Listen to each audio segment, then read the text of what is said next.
Dile a un amigo que el ministerio Kedushá Santidad presenta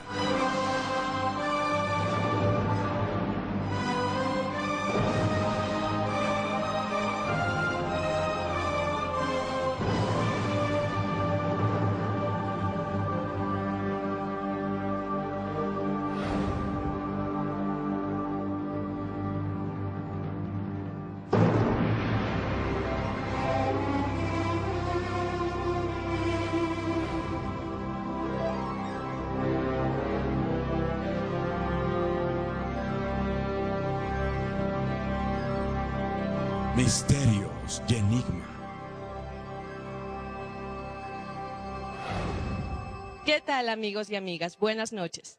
Aquí empieza un espacio para conocer y estudiar más sobre los misterios y enigmas de la Biblia, junto al doctor David Damon, doctor Yatensi Bonilla y el pastor Arturo Norero. Les damos la más cordial de las bienvenidas.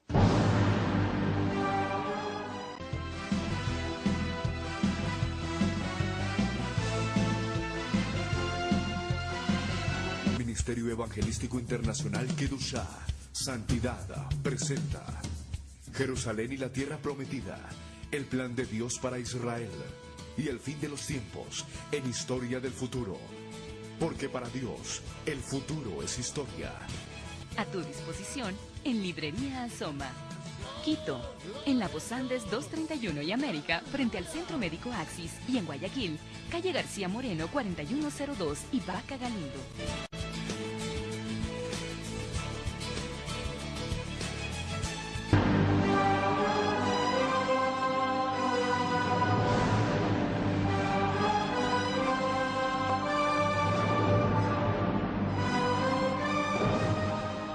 Bueno, Yatensi, yendo al tema, por favor, recapitulemos por un segundito, para quienes recién están llegando a la sintonía del programa, Misterios y Enigmas, que se retransmite del Ecuador al mundo entero a través de la cadena del Milagro y dileunoamigo.org en el internet. ¿En qué idiomas llega la Biblia hasta nosotros? Desde el primer idioma en el que surge. Recapitulamos cortito, Sí, por favor. bueno, vamos a recapitular de 4 programas que ya hemos estado viendo. La Biblia se escribió en 3 lenguas precisamente. El Antiguo Testamento en un hebreo, en varios tipos de hebreo, paleohebreo, cananeo, hebreo aramizado, hebreo propiamente y el arameo. Y el Nuevo Testamento en griego, pero en varios dialectos griegos, como el jónico, para los evangelios de Marcos, las cartas de Pedro, y el griego jónico era el griego de los campesinos, los artesanos, de los colonos del vulgo. Ese es el koiné. Bueno, el koiné no es un dialecto, el koiné viene de koinonía, significa común popular. O sea, puede ser común un dialecto fino, como puede ser común un dialecto del vulgo. Ahora, el otro dialecto que se usó para escribir el Nuevo Testamento fue el dialecto ático, que es un dialecto elegante, proviene de los pensadores griegos, fue el griego que usó Homero para escribir la Odisea, la Ilíada, el griego que usó Platón para escribir la República, el griego que usó Aristóteles para escribir la Metafísica de Aristóteles o la Ética Nicómaco, y también otros literatos, filósofos griegos. ¿Y en la Biblia se aplicó eso? En Juan. Mire, los escritos del Nuevo Testamento más elegantes, usando el mejor griego ático, es Juan, Juan y la primera y segunda carta de Juan, Lucas y Hechos. Y hay un tercer griego que usa solamente Pablo en una de sus cartas a los romanos, que es el griego de los juristas, de los abogados, el griego legal, que es el ptolomaico. Ahora, esto en cuanto al Nuevo Testamento. ¿En qué libros usas, En la carta de los romanos. Ah, ya, Sí. qué bárbaro. Bueno, gracias. Bueno, esto es una recapitulación ligera, y también hablamos que el hebreo del Antiguo Testamento, que se usó para escribir el Antiguo Testamento, no tenía vocales. Las vocales aparecen 6 siglos después de Cristo, con los masoretas de los siglos 6 al 10, que le colocaron puntitos debajo de las consonantes. Y aquí hay otro problema.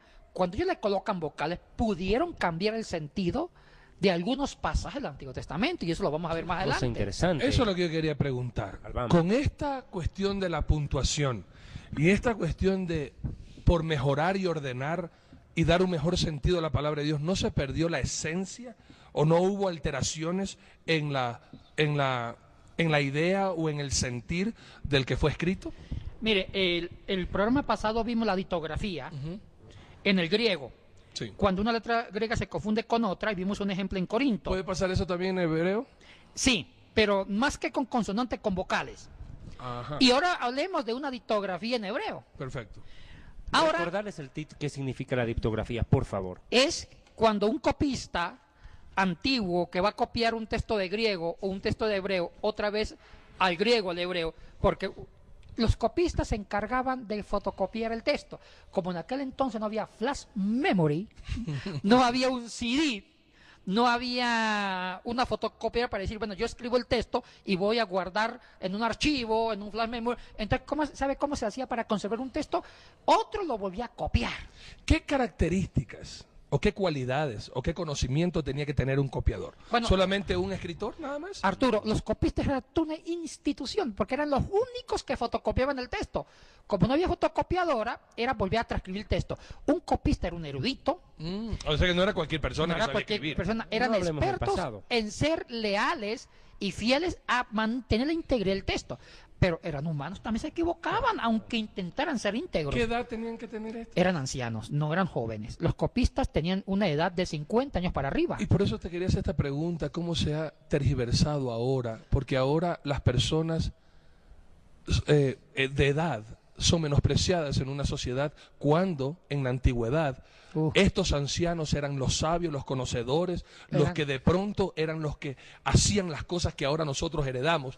Y será por eso tal vez que ahora en la ancianidad muchos ancianos de verdad terminan sus días sin pasión porque ya no se los usa, y no como aquel entonces que eran buscados para ser escudriñados de su sabiduría y su conocimiento. De acuerdo, los ancianos en el mundo antiguo tenían funciones muy importantes. Eran ellos las personas más confiables para las transcripciones.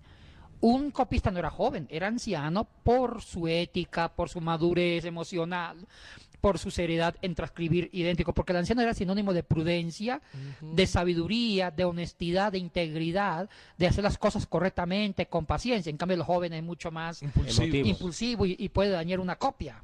Entonces, por eso eran ancianos. Pero a pesar de eso, siempre hubo ¿Qué ejemplo nos ibas a dictografía. dar tú en hebreo, por ejemplo? Ya nos hablaste del griego, que fue algo espectacular, pero ahora en el hebreo también tú dices que hubo fallas en las vocales al momento de copiar. Sí, Arturo. Vamos a un ejemplo que ya lo hemos comentado mucho fuera de cámara, en restaurante, con mi amigo David. Es precisamente Génesis capítulo 1, versículo 1. Usted no lo puede ayudar con la lectura en español. Yo voy en hebreo. Sí. En español Arturo. dice, en el principio creó Dios los cielos y la tierra. En el principio creó Dios, Vamos al hebreo. que es Bereshit. Bereshit, bara, Elohim, vet, Sí. hashanamain, vet, haeretz. ¿Ya? En el principio es Bereshit. Bara creó. ¿Sí? Dios, Elohim. Pero miremos una cosa bien importante acá. Los eruditos, tanto de la Escuela Bíblica de Jerusalén, mire, les doy algunas ideas. Hay dos grandes museos de la Biblia en el mundo, donde están los mejores centros de investigación de ciencias bíblicas, donde guardan los mejores papiros, manuscritos. Jerusalén, obvio, Jerusalén. Donde ese museo lo trabajan, lo cuidan, esa famosa universidad bíblica, rabinos tanaítas, que usted sabe quiénes son los tanaítas, David. Eran los rabinos más Los confiables, sabios. los escribas modernos, que es toda una fuente de erudición, junto con los jesuitas. Increíble, los jesuitas son muy amigos de los rabinos tanaítas. Claro. Y en Roma hay otro centro que es el Instituto Bíblico de Roma. Ahora, tanto en Roma como en Jerusalén, estos eruditos viven investigando posibles errores de transcripción. Y ellos han descubierto que en Génesis 1.1 hay un error de transcripción. ¿Por qué? Resulta que cuando se escribió Génesis 1.1, se escribió en un hebreo sin vocales. En un hebreo sin vocales. Ayúdeme, tenga la bondad. Vamos, y la cámara va a enfocar acá. Vamos a aprender algo de cómo se escribía. Vamos a escribir algo del hebreo y ustedes van a ver cómo se escribió el hebreo y cómo se escribió el Antiguo Testamento. Se escribía de derecha a izquierda. De derecha a izquierda. El griego se escribe de izquierda a derecha como las lenguas modernas, no así las lenguas del Antiguo Testamento. Entonces, Bereshit, un poquito más aquí. Esta es la B, Rei, la Yo, la Shin, Bereshit, la Tau, al final. Barat, que es el verbo que está en discusión ahora. Antiguamente las raíces verbales siempre se daban tres, o sea, un verbo descansaba en tres letras que eran la raíz verbal. Barak, con la Aleph final. Sí, a Elohim, etc. Bueno, me faltó espacio, aquí continúa a Elohim. Pero antes se escribía pegado, inclusive Bereshit estaba pegado con Barat, era una sola letra. Aquí ya lo separé. Resulta que lo que yo escribí aquí no había vocales, puras consonantes. ¿Cómo se pronunciaba Bereshit Barat? Se pronunciaba en base que habían letras consonantes que hacían las veces de vocales, como la Aleph, como la Ei, como la Yo, como la Vat o Vau, hacían las veces de vocales. Entonces, cuando se escribió así, Bara, Bereshit, que significa principio, Bara, que significa crear, este verbo crear no se sabía si era creó pasado o crear futuro, no se sabía. Porque hay que ser muy honesto, el hebreo antiguo era muy arcaico. O sea, no había tiempos muy definidos, tiempos verbales muy perfectos como lo hay ahorita en las lenguas modernas. Un infinitivo se podía confundir con un perfecto o con un presente o con un futuro. O sea, los tiempos verbales eran arcaicos. El griego es ya mucho más diseñado en cuanto a tiempo verbal, no así el hebreo. Entonces los masoretas del siglo VI, no todos, una comunidad masoreta, cuando inventaron las vocales, hicieron lo siguiente. Pusieron en el verbo crear, o sea, bara puede significar crear en infinitivo, o creó en el pasado. Pusieron estas vocales, la cames, que es una cruz pequeñita, y otra cames en la rech. La primera cames en la letra bet, la segunda kamesh en la letra rech. Y así se lee barat. Y barat significa pasado, creó. O sea, a partir de esta puntuación masorética, la tradición ha sido, en el principio creó Dios. Quiere decir que ya Dios hizo todo y ya no hay nada que crear. Esto ha tenido muchas repercusiones pastorales, Arturo y David. Vamos a la vida real. En nuestras comunidades cristianas, no todas, no puedo generalizar, porque el mundo evangélico es muy complejo. Yo no puedo decir que todos los evangélicos pensamos así, no, porque hay mucha diversidad de pensamiento, de hermenéutica del mundo evangélico, que eso es parte de la riqueza, que está muy bien. Pero algunas iglesias dicen, en el principio creó Dios, y dicen, ya Dios creó todo y el hombre no crea nada. Entonces yo me pregunto, ¿la televisión? Claro. ¿El internet? O sea, penicilina y tantos exactamente. En Génesis 1 no dice cuando Dios vio que los hombres se morían de hambre porque las carnes se podrían en tierras tropicales, dijo Dios, hagamos la refri.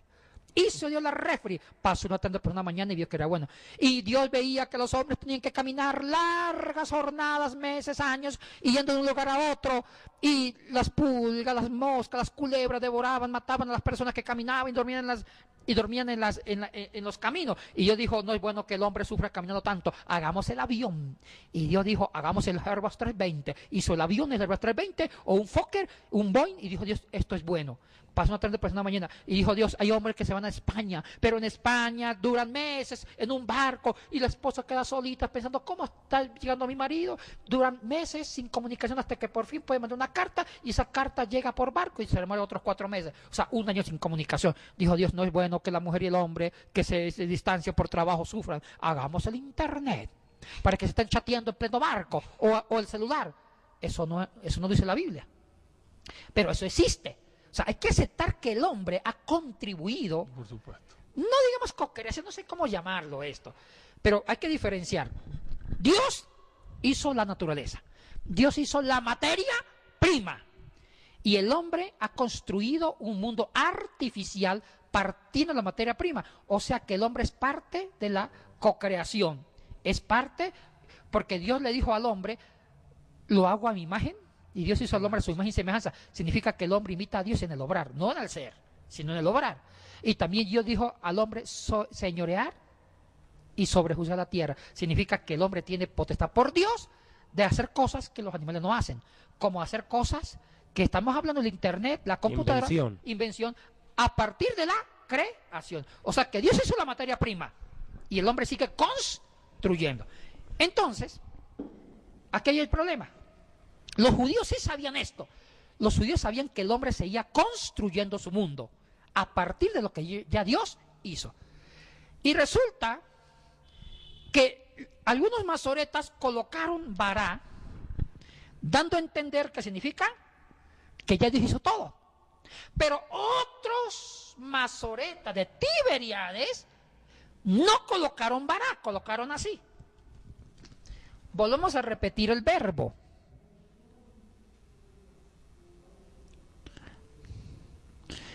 Colocaron en la bet, la cames, una cruz pequeña, y la segunda raíz verbal, que es la resh, colocaron la o arriba. O sea que no colocaron de nuevo la cames, sino una o que se llama en pronunciación masorética la holen. ¿Qué significa baró? Significa crear, infinitivo. O sea que los masoretas no se pusieron de acuerdo. Para unos masoretas, Dios ya creó todo. Para otros, Dios empezó a crear y el hombre continúa con la construcción de su mundo. Entonces, ¿cuál es en sí la propia transcripción masorética? ¿Es baró o bará? Depende, porque esto tiene efectos pastorales. Si usted traduce con baró, quiere decir, en el principio empezó Dios a crear. Si decimos que en el principio empezó Dios a crear, quiere decir que la creación se sigue dando a través del trabajo y de la invención del hombre humana, que es real. Esto no es herejía, es real. El hombre sigue inventando cosas. Y la naturaleza sigue funcionando bajo un perfecto orden y Dios sigue creando, la naturaleza se sigue reproduciendo. Ahora, ¿quién tiene aquí la razón? Porque aquí hay dos escuelas masoretas que no se pusieron de acuerdo. Y explico. Los masoretas que usaron el bará son los masoretas de tipo egipcio, porque había masoretas en Egipto. Y los masoretas tiberiades, que se quedaron en toda la región, no sé cómo llame, si Palestina, Judea, tierra de Israel, son los más confiables.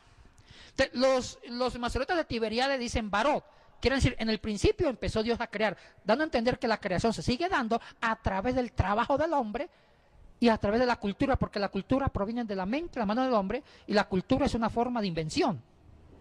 Y esto es real, entonces, parece que la mejor traducción es infinitivo abierto, barot. ¿Y sabe cuál es la única versión que traduce no tanto creó, sino crear? La lenguaje actual. Esa es la Biblia cafecita. ¿De cuál sería la traducción correcta? Sería, en el principio empezó Dios a crear los cielos y las tierras, dando a entender que el hombre sigue la obra de la construcción. Pero aclaro y advierto, no quiere decir que el hombre es igual de creador que Dios, no, porque Dios hizo lo que el hombre no puede hacer. Dios hizo las leyes, creó la naturaleza. El hombre puede inventar a partir de las leyes creadas, pero sigue el hombre inventando, y eso es parte de una cocreación. Arturo, ¿tenés algo que aportar? Sí, es espectacular lo que nos ha dicho Yatensi, y es verdad, es el Señor mismo quien nos da a nosotros la capacidad, cuando Él mismo en Génesis nos da la orden de sojuzgar y justamente de regir la tierra. Y por eso es que después nosotros vamos a tener que darle cuenta a Dios de lo que hemos hecho al planeta y cómo lo hemos destruido. Por una parte Dios lo construye, pero por otra parte, por la avaricia, el hombre también está destruyendo grandes sembríos, plantaciones, árboles, y está destruyendo el planeta. No hay duda de que las Sagradas Escrituras, a pesar de que han pasado por varias traducciones, ni el paso del tiempo ni cuestionamientos de su verdad han tenido validez ante la inminente realidad de que hoy podemos contar con un libro inspirado por el mismo Dios, el cual, Su esencia y su mensaje jamás ha cambiado. Hoy les presentamos un reportaje de varios expertos en el tema, de cómo se originó la Biblia, que aunque pueden tener diversidad de credo, llegan a un solo punto: la Biblia, el libro más importante para la humanidad.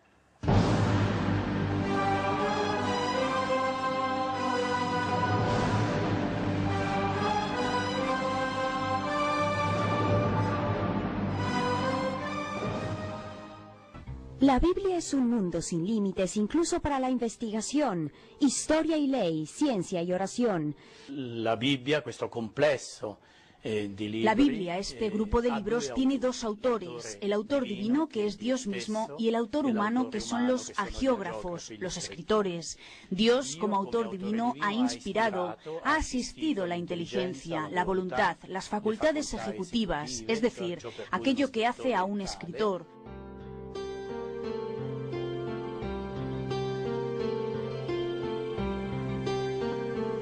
Después del regreso del exilio babilónico en el siglo IV a.C., comienza el proceso de redacción de la obra del cronista, que abarca toda la historia de Israel. Esta obra histórica forma parte de un largo proceso. Las escrituras han tenido una evolución a través de los más antiguos testimonios de estos textos, que han sido hechos por copistas que tenían una gran fidelidad y cuidado en la transmisión del texto.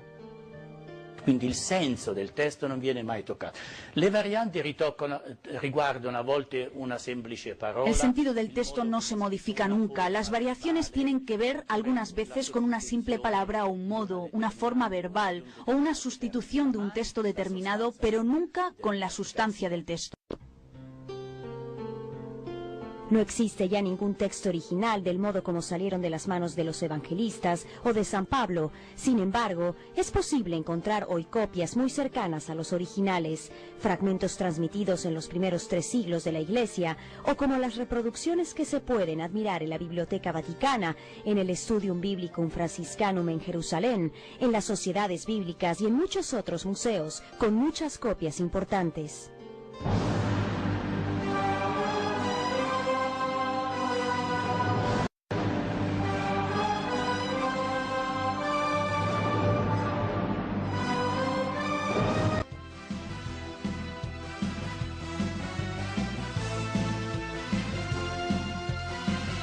Ministerio Evangelístico Internacional Kedushá, Santidad, presenta Jerusalén y la Tierra Prometida, el plan de Dios para Israel y el fin de los tiempos en historia del futuro.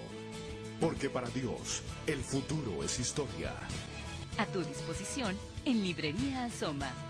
Quito, en La Voz Andes 231 y América, frente al Centro Médico Axis, y en Guayaquil, calle García Moreno 4102 y Vaca Galindo.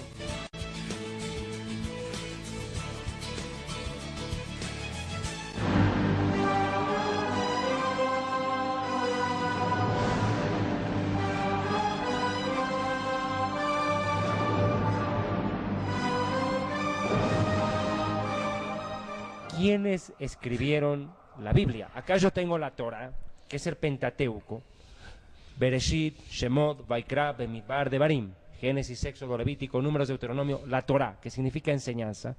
Y acá tengo el Tanaj, que es lo que se conoce como Antiguo Testamento en el mundo cristiano, ¿no es cierto? Formado por Torah, Neviim y Ketuvim. La Torah, o sea, el Pentateuco, los Neviim, los profetas, y los Ketuvim, los escritos, donde dan salmos, proverbios, libros sapienciales y qué sé yo, aclarando que nuestra Biblia, cuando digo nuestra, la Biblia judía, el Antiguo Testamento, llamado el mundo cristiano, tiene un orden de libros muy distinto al orden de, por ejemplo, la Biblia cristiana, la Reina Valera, qué sé yo, donde, por ejemplo, la tuya acaba en el Antiguo Testamento con Malaquías, la mía acaba con Segunda de Crónicos, que es el resumen de todo desde el Génesis hasta el mismo Malaquías. Bien, ¿quiénes escribieron esta maravilla llamada Biblia? Mire, hay que hacer dos diferencias, o varias diferencias, precisiones. El autor sagrado de la Biblia es Dios. Qué buena respuesta. ¿Puedo acotar Sí. a eso? Segunda de Pedro, capítulo 1, versículo 21, dice, 20 y 21. Entendiendo primero, vuelvo a repetir, Segunda de Pedro 1, 20 y 21 para que usted copie. Entendiendo primero esto, que ninguna profecía de la Escritura es de interpretación privada, porque nunca la profecía fue traída por voluntad humana, sino que los santos hombres de Dios hablaron siendo inspirados por el Espíritu Santo. ¿Puedo decir algo de ese versículo? ¿Sí? ¿Qué quiere decir que la profecía no es de interpretación privada?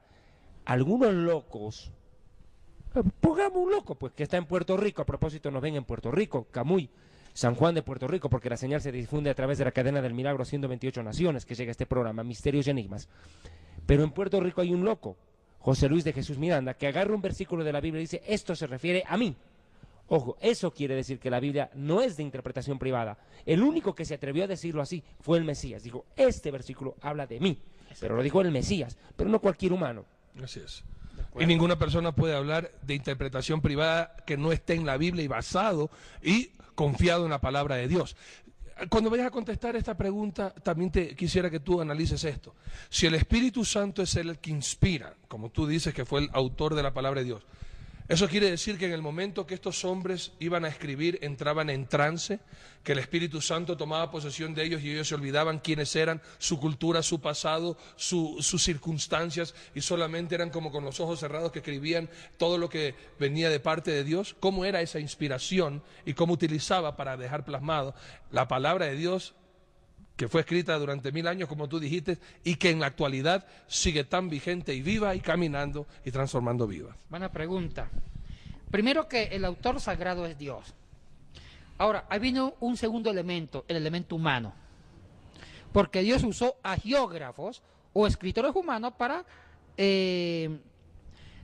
plasmar el pensamiento divino. Pero aquí viene una pedagogía divina que es lo que hace que yo ame más a Dios. Dios también respetó al ser humano. Porque para Dios el ser humano no es un títere. Para Dios el ser humano no es un muñeco. El ser humano es su hijo, que tampoco lo anula. Entonces, mire cómo es el proceso. Dios inspira a los autores humanos, pero no los anula psicológicamente. No les quita su cultura, sino que toma la cultura, inclusive no impone el lenguaje divino, porque Dios no habla ni griego, ni hebreo, ni arameo, ni latín. Dios tiene su lenguaje divino. Los que hablan griego, hebreo, arameo, latín, español, lo que sea, somos los humanos. Que Dios entiende todos los idiomas en la oración, eso sí también. Claro que sí, porque es Dios. No hay que orar en hebreo para que Dios te entienda. Exactamente. Ahora, lo lindo es que los expertos dicen que la Biblia tiene dos palabras. La palabra divina, lo que Dios quiso decirnos, o lo que Dios quiere decirnos, o lo que realmente nos dice, que se conjuga con la segunda palabra, la humana. ¿Qué significa la palabra humana? Es la psicología del autor humano. Es su cultura, su cosmovisión, su lengua humana. Si Dios hubiera inspirado la Biblia en lenguaje divino, nadie hubiera entendido a Dios. Porque ¿quién va a hablar el lenguaje de Dios? Imposible. Habría que ser otro Dios. ¿Sí? Entonces, Dios tuvo que bajarse, adecuarse al nivel humano, al entendimiento humano, y también nos elevó a nosotros mismos en un equilibrio, y también usó nuestra propia lengua, lenguas bíblicas, que ya hemos hablado mucho de ella, para poder reflejar su pensamiento divino. Pero también usó la psicología de cada uno.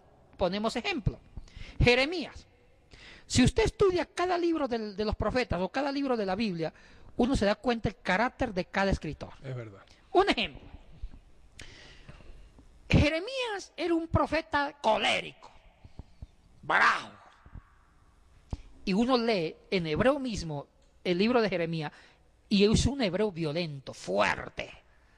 Inclusive era un profeta hasta con problemas de persecución, hasta bajo autoestima. Que muchos dicen que ni la mamá lo quería, inclusive, porque se echaba enemigo. Pero uno tiene que escarbar, o sea, tiene que quitar el temperamento de Jeremías para descubrir qué fue lo que Dios nos quiso comunicar. ¿Cuál es la palabra divina ahí en medio de la psicología de Jeremías? Otro ejemplo, comparemos dos autores del Nuevo Testamento, Pablo con Juan. Usted revise el Evangelio de Juan y la primera carta de Juan. En griego, hablemos de la lengua original con que se escribió ese Evangelio. Es un griego dulce, cariñoso, hijitos míos, amaos los unos a los otros. No hay ninguna palabra grosera, todo es dulzura, porque Juan era un evangelista flemático, dulce, callado, Amado, le escribe. amado, era alguien que todo el mundo lo quería tener de amigo, no era problemático. Y vemos en Juan el carácter del agiógrafo, del autor, del escritor humano. Juan lo plasma ahí, un hombre dulce. Lea a Pablo, lea los Pedro, Gálatas. Pedro, perro ¿sí? que vuelve a su vómito y la puerca lavada en el cielo. Pablo en Gálatas, Sí. en 5:12, insensatos. lea, tenga la bondad, usted que es el hombre El hombre, de las escrituras. Gálatas 5:12. 5:12. Es la concordancia andante, Arturo Norero. Ojalá se mutilasen los que os perturban. Uy, la traducción está decente. Decente. Sí, en griego. ¿Sabe qué? Disculpe, en griego es una grosería. Enséñenos. El término holos que se usa en griego es, ¿sabe cómo sería la más traducción? Sería, literal, es mejor que se castren y se corten todo y dejen de molestar. Upa. Esa es la verdadera, La cuando verdad dice que traducción. Hay un se- versículo que yo Entonces quiero- esa palabra ahorita lo usarían a los falsos religiosos que enseñan basura. Exactamente. Eso usaría Pablo ahorita para Pablo. decirle, ustedes ojalá se castraran y no enseñaran Pablo falsas era doctrinas. intolerante. No era tan paciente que digamos. Tremendo, colérico. Ahora, Una mire, cosita que quiero que aclares ahora, por favor. Y hemos mantenido y mantendremos siempre este programa a la altura que nuestros televidentes muy respetuosos se merecen. Pero a veces muchos piensan que el Señor Jesucristo y sus seguidores no eran confrontativos, sino que más bien eran Paz unas y amor. mansas palomas Peace and y que love. dejaban que el mundo haga lo que le da la gana. Y lo que tú estás diciendo ahora, a muchas personas les están dando recién de comer verdadera palabra de Dios. De que estos hombres de Dios, enamorados de Dios, amantes de Dios, que murieron por Dios, nunca perdieron su personalidad y que también en su formación humana explotaban cuando veían algo que estaba mal hecho, cuando confundían a la gente, cuando una ciudad ardía en idolatría, ellos sentían ese celo santo de Dios. Se enardecían. Se enardecían. lo que usted dice es correcto. Eso lo vemos en los mismos escritores de la Biblia. Unos dulces como Juan, Que se recostaron en el pecho del inclusive Señor. Isaías mismo, tierno. Otros intolerantes como Jeremías o como Pablo. Y sabe que Mucha gente no pensaría que Pablo hubiera tenido lo que estás diciendo ahora. Muchos pensarían de Pablo como un maestro manso, tranquilo, Un y ancianito a no punto como de ese hombre caerse. que tú también estás hablando así. mire, necesitamos hombres tranquilos como hombres no tranquilos. Ujú. Necesitamos un cuerpo. Bien hecho. Eso es importante, por lo menos, mire, un ejemplo aquí entre los tres. Aquí hay tres caracteres diferentes. Uno de ustedes es intolerante por un celo que es la palabra. Intolerante te digo, a vos fue. Bueno, no Eso fue te a estoy diciendo vos. nombre. Bueno, yo eso sí, fue yo sí Arturo, fue Arturo. admito. No, es que yo tampoco veo te algo que admito, está pero- chueco, yo veo algo Y que está eso- torcido, me da, pero y yo eso siento a aquí que mí- me quema. Eso a mí me agrada porque debe haber alguien que diga las cosas con nombre y apellido. Discúlpeme. Ujú. Porque hay cosas que no están bien y hay que decirlas. Hay otros que no es su personalidad, son más tranquilos, más amorosos, más Está diplomáticos, hablando ya Tensi Bonilla. que nunca se atrevería a decir eso. El panadero lava el pan propio. Pero, o sea, nadie es mejor que nadie, nadie es mejor Así que es, nadie. necesitamos un balance. Un equipo, y eso está en la Un Biblia. equilibrio. En cambio, retomemos lo de Pablo. Pablo realmente está enojado y usa una expresión. ¿Sabe cuál el Gálatas contexto de 3:1, por favor. Sí, ¿y sabe cuál es? Antes que leer 3:1, ¿sabe cuál es el contexto de Gálatas 5:12? Lo que pasa es que cuando Pablo abrió las primeras iglesias en su primer viaje misionero en Galacia del Sur, en Iconio, Derbe, Listra, que es la carta que dirige a los Gálatas, resulta que los judaizantes, Los falsos judíos. los falsos judíos, empezaron a confundir la doctrina de Cristo con tradiciones judías. Así es. ¿Y sabe La qué gracia cosa? por la esclavitud de la ley. ¿Sabe qué cosa enseñaban los judaizantes? La circuncisión. Para creer en Jesús, requisito ser circuncidado, les decían. O sea, entonces, ¿sabe qué está diciendo Pablo ahí? A los judaizantes de Ajá. Gálatas 5:12, porque los judaizantes enseñaban, usted sabe qué es la circuncisión, cortar El prepucio. prepucio, nos cortan el prepucio. ¿no? ¿sí? Entonces Pablo en forma sarcástica dice, ¿cómo es la traducción? Mejor que se mutilasen. Ojalá se mutilasen los que os perturban. Lo que quiere decir es que mejor que se castren todo, en lugar de que corten el prepucio, sáquense los testículos también, hagan todo completo. Es un sarcasmo. Claro. Ahora, Gálatas Wow. 3, versículo 1 me llama la atención. Oh, Gálatas insensatos, ¿quién los fascinó para no obedecer a la verdad?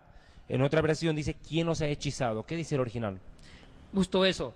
O sea, ¿quién lo ha perturbado? Y le dice ¿Quién- Gálatas torpes, les dice. O sea, hasta brutos también se puede traducir. Claro. ¿Sí? Bruto, Y les la dice. palabra insensatos es una palabra muy fina en español, pero en griego se usa una expresión griega que es mucho más grave que insensato. Es decir, brutos. ¿Y Yeshua no usó palabras groseras? Sí, hay una. Yo encontré una. Cuando le dicen, Herodes busca para matarte, y A le la dice, zorra. vayan y díganle a esa zorra.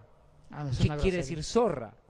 Para nosotros los judíos, decirle zorra a un hombre, decirle gay o homosexual, es un honor, pues.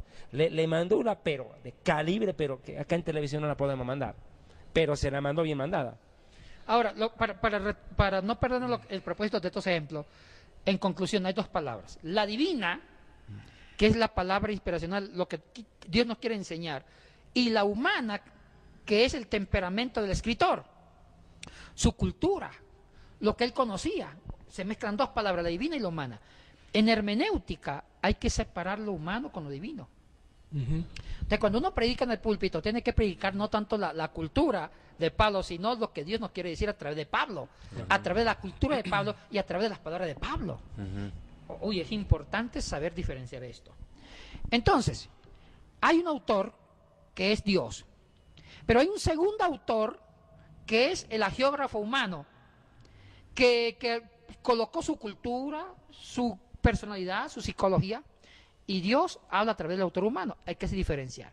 Ahora, una corrección importante: nunca vuelva absoluto el autor humano. No importa quién fue el que escribió, si fue Pedro o fue Pablo, no importa eso. Lo importante es que por encima de ello está Dios. ¿Por qué quiero decir esto? En el Pentateuco hay muchas críticas y dudas de que haya sido Moisés el que escribió Pentateuco. Qué cosa, ¿no? Hay muchas dudas es lo que se llama la alta crítica. ¿Desde cuándo viene eso? Eso viene del siglo XVIII, Ah, mira. con el racionalismo en la Europa Occidental, cuando Julius Wellhausen, uno de los más grandes expertos en Antiguo Testamento, descubre contradicción del mismo Pentateuco. Él dijo, mire, ojo, no lo digo yo, estoy recogiendo las teorías de grandes eruditos. Dice Julius Wellhausen, hay cosas que no me cuadran, no pudo ser Moisés el único autor del Pentateuco. ¿Por qué? 3 razones, dijo él. Primera razón, hay repeticiones. Hay repeticiones. Sí. Hay relatos que se repiten y se contradicen. Y si fue un solo autor que escribió todo en la Torá, no se va a contradecir. Ejemplo, hay doble relato de la creación. En Génesis 1, Dios crea primero el mundo y por último creó al hombre. O sea que es un relato gradual, va de menos a más. Primero Dios ordena la oscuridad de la luz la separa de la oscuridad, ordena las aguas que están en un solo lugar, la tierra la descubre, crea los animales, primero las plantas, después los animales y por último el hombre. En cambio Génesis 2 es lo contrario. Primero crea al hombre y después crea el mundo. Entonces la pregunta es, ¿quién fue primero? ¿El huevo o la gallina? ¿Primero fue el hombre o el mundo, o el mundo el hombre? O sea que Génesis 1 es diferente a Génesis 2. Entonces, dice Julio Wellhausen, aquí me parece que hubo más escritores. Y también se repite, Deuteronomio es otra forma de ver el decálogo que Éxodo. Hay 2 listados de leyes, una cosa es Deuteronomio y otra cosa es Éxodo. Segundo argumento, ¿cómo va a ser que Moisés narra su muerte? Sería el tercero ya. No, Tercer argumento sería, ¿no? No, primero, porque primero hablé de otro ejemplo de que se repite. Ah, bueno, perdón, sí, lo siento. Segundo, es que Moisés narra su muerte. ¿Cómo puede ser que un escritor de Pentateuco está diciendo en Deuteronomio, me voy a morir? ¿Y cómo me van a enterrar? No cuadra. Y tercer argumento, que es el más, pero el más convincente, es el filológico, el lingüístico. Estudiando los manuscritos masoréticos, inclusive los manuscritos en griego, la Septuaginta, y otros manuscritos del hebreo sin vocales, se ve que hay varios estilos de hebreo en el Pentateuco. O sea, parece que hay varios autores. Porque hay conjunción, hay añadidos, hay textos que se pegan al otro. O sea, lingüísticamente no hay un solo hebreo, hay varios hebreos en el Pentateuco. Entonces Julio Wellhausen propuso la teoría que el Pentateuco no fue escrito por Moisés, sino por varias tradiciones. Tradiciones que en el siglo X se fueron juntando y que Esdras las recopiló y formó la Torá. Tradiciones como la yavista, la eloísta, la sacerdotal, la deuteronomista. E inclusive hay 15 formas de nombrar a Dios. Claro que en el español solamente hay uno, Dios, Dios, Dios.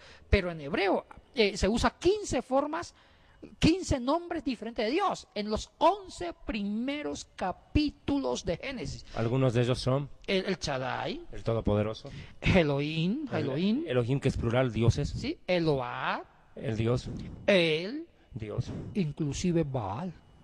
Increíble eso. Señor, Señor. no Adonai. No, Adonai. Y después usa el Yahweh. A partir de cuando Dios revela el nombre a Moisés, a partir del Éxodo, ahí se usan las 4 letras sagradas, que es... Yod, Hei, Vav, Hei. De acuerdo. Entonces, todo esto han propuesto que Moisés no tuvo que ver con la Torah. Qué cosa más Ahora, seria. Ahora, aquí entra mi postura. ¿Cuál es lo que yo pienso sobre todo esto? ¿Qué te parece si nos vamos ahorita al corte, los dejamos picados y a la vuelta del corte hablamos de eso? Moisés ¿Y qué escribió- dice la Biblia? Mire, por favor, no se aparte, no conteste el celular, descolga el teléfono, saca tu bolígrafo, tu puntabola, viste, tu papel y Biblia, y atende y no converses, porque lo que viene después del corte. Un tema de vital importancia es la traducción de la Biblia hebrea a la lengua griega. Estamos hablando, sin lugar a dudas, de la Septuaginta. Aquí se apreciará su historia, estilo de traducción y teología.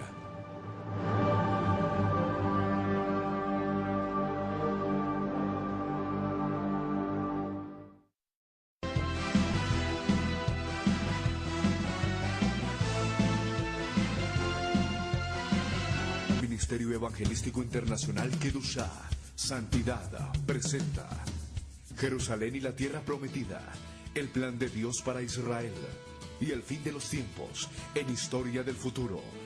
Porque para Dios, el futuro es historia. A tu disposición en Librería Asoma. Quito, en la Voz Andes 231 y América, frente al Centro Médico Axis, y en Guayaquil, calle García Moreno 4102 y Vaca Galindo.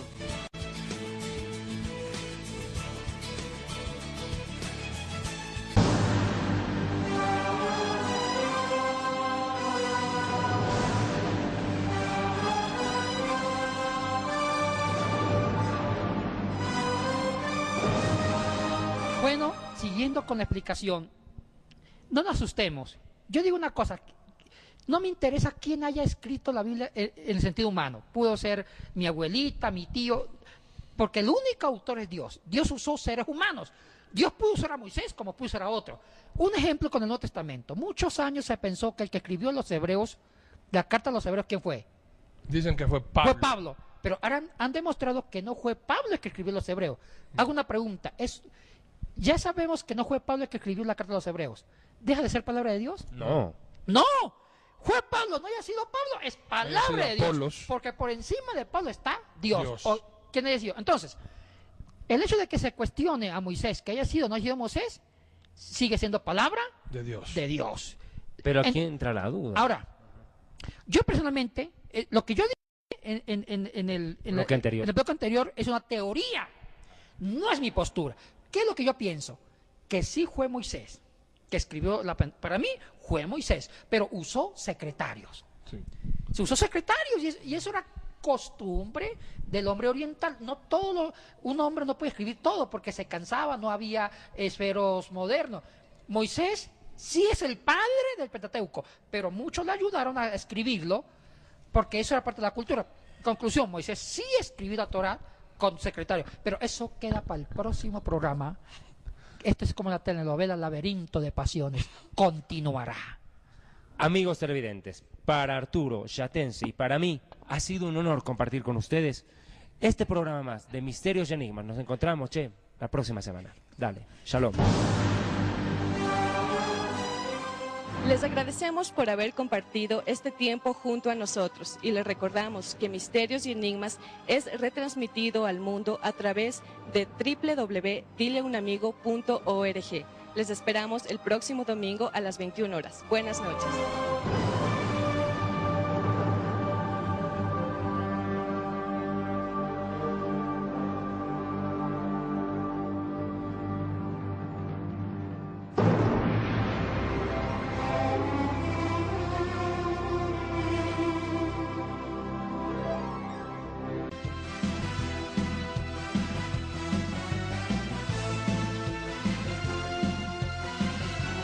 Ministerio Evangelístico Internacional Kedushá, Santidad, presenta Jerusalén y la Tierra Prometida, el plan de Dios para Israel y el fin de los tiempos en historia del futuro.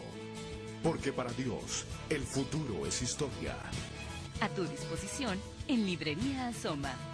Quito, en la Voz Andes 231 y América, frente al Centro Médico Axis, y en Guayaquil, calle García Moreno 4102 y Vaca Galindo.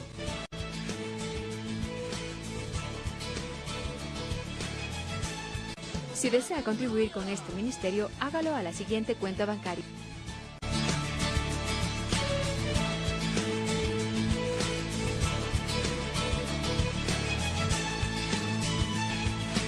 Permítanme, por favor, hacer uso de unos minutos más de este su programa Historia del Futuro, porque para Dios el futuro es historia. Deseo hacerles conocer de la manera más respetuosa dos anuncios importantes. El libro Historia del Futuro ya está a su disposición en su nueva presentación.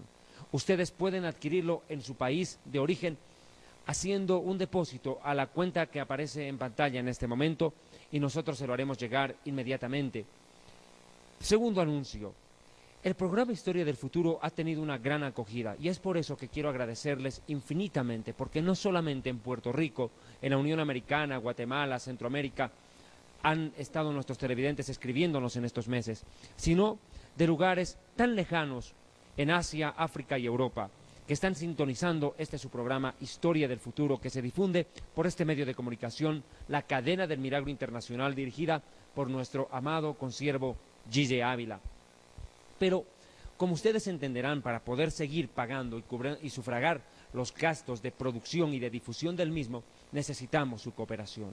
Si Dios pone en su corazón cooperarnos, por favor, no lo dude, no piense dos veces. Necesitamos de su ayuda urgentemente para poder seguir cancelando los costos que obviamente demandan la difusión de este programa televisivo que tanto interés ha despertado en el mundo entero, porque debido a las enseñanzas escatológicas la gente está despertando, la iglesia está despertando, preparándose en santidad porque Yeshua viene pronto. Amados hermanos, ustedes pueden hacerlo depositando a la cuenta que tienen en pantalla. Muchísimas gracias de verdad por todo su apoyo, por todo su cariño, y si el Eterno lo permite, muy pronto estaremos con ustedes en Puerto Rico. Muchas gracias.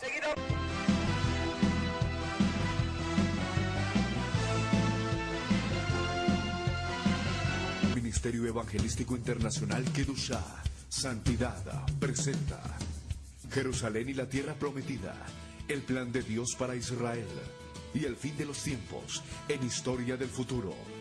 Porque para Dios, el futuro es historia. A tu disposición en Librería Asoma. Quito, en la Voz Andes 231 y América, frente al Centro Médico Axis, y en Guayaquil, calle García Moreno 4102 y Vaca Galindo.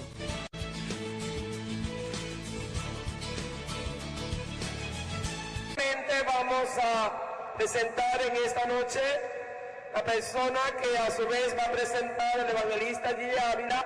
Y en esta oportunidad tenemos a un judío mesiánico salvado por Jesucristo por revelación, que ha venido para estar con nosotros desde Ecuador, el doctor David Diamond. Muchas gracias, mamá. Shalom, Venezuela. Adonai, el Dios de Abraham, el Dios de Isaac, el Dios de Jacob, bendiga esta nación. Que el rey de los judíos, el rey de Israel, resplandezca en su gloria sobre este país. Hermanos, estamos viviendo un tiempo final de la historia. La iglesia está jugando sus últimos minutos en la tierra.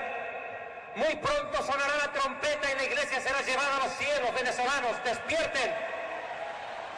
Porque el Señor mismo, con voz de mando, con voz de arcángel y con trompeta de Dios, descenderá del cielo, y entonces los muertos en Cristo resucitarán primero. Luego nosotros, los que hayamos quedado, los que estemos vivos, pero estemos vivos en el espíritu y no en la carne, seremos arrebatados en las nubes juntamente con ellos para recibir en el aire al Señor y estaremos por siempre con Él, porque Él dijo: no se turbe su corazón, creed en Dios, creed también en mí. En la casa de mi Padre muchas moradas hay. Si no fuera así se nos hubiera dicho. Voy pues a preparar lugar para ustedes en el cielo y vendré otra vez, Venezuela, y vendré otra vez y los recogeré y los llevaré a la casa del Padre. El tiempo se está terminando, la iglesia pronto parte. Por eso es de que esta noche es importantísima para tu vida. A ti que todavía no conoces a Jesucristo, entrégate a Él, porque puede ser tu última oportunidad. Y a ti que eres miembro de la iglesia, el Espíritu Santo te dice: abandona la tibieza, retén lo que tienes, iglesia, arrepiéntete, porque los tibios no se van en el rapto. El Señor viene a buscar una iglesia en santidad, una iglesia que lo ame con todo el corazón. Por eso es importante esta campaña, que se escuche en los cielos. Hermanos, los ángeles se callan en el cielo cuando el pueblo de Dios alabe en la tierra. ¡Alábenlo más fuerte!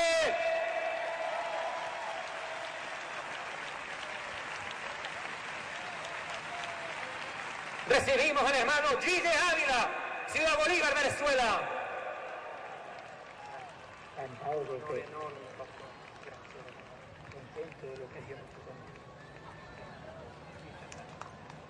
Bendito sea el Señor Jesucristo.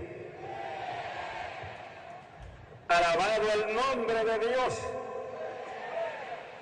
¿No se oye? Alabado el nombre de Dios. Ahora sí que rompieron los tímpanos del diablo. Bendecido sea el Señor. ¿Cuántos sienten gozo del Señor? Dios me lo bendiga.